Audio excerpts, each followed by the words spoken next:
नमस्कार मंडळी, आज आपण बोलणार आहोत एकदम कॉमन प्रश्नावर, म्हणजेच की 3 किलोवॅट सिस्टीम लावण्यासाठी खर्च किती येतो व हे लावल्यानंतर बचत किती होते. चला तर जाणून घेऊया 3 किलोवॅट सिस्टीम मध्ये नेमकं मिळतं काय.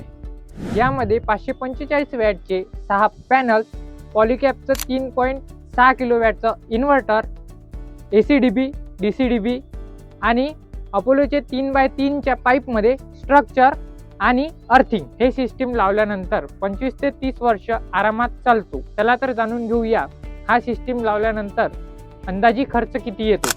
साधारणतः 3 किलोवॅट ऑनगेट सिस्टीमचा खर्च 1,90,000 ते 2,10,000 पर्यंत येते.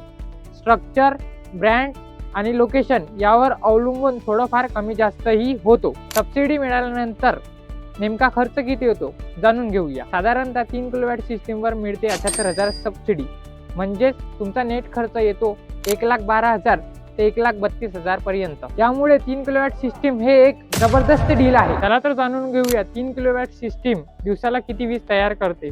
साधारणतः 3 किलोवॅट सिस्टीम दिवसाला 16 ते 20 युनिट तसेच महिन्याला 450 ते 550 युनिट वीज तयार करते. आता जाणून घेऊया महिन्याच्या बिलात बचत किती होते. आता विचार करा, जर तुमच्या घरी 300 ते 400 युनिट वापरत असेल, 3 किलोवॅट सिस्टीम लावल्यानंतर जवळपास तुमचं पूर्ण बिल कमी होऊ शकते. म्हणजे जिथे तुमचं बिल 1,500-2,000 येत असेल तर ते थेट 100 ते 200 वर येते. तसेच कधी कधी 0 देखील होते. आता जाणूया आपण केलेली गुंतवणूक परत किती वर्षात मिळते. लक्षात ठेवा, सोलार हे गुंतवणूक नाही, एक बचतीचं मशीन आहे. 3 किलोवॅट सिस्टीमचा रेट ऑफ इंटरेस्ट हा साधारणतः 3 ते 4 वर्षात परत मिळतो. उरलेली 20 वर्ष वीज free, saving free, tension free. मंडळी, ही होती 3 किलोवॅट सिस्टीमची खरी माहिती.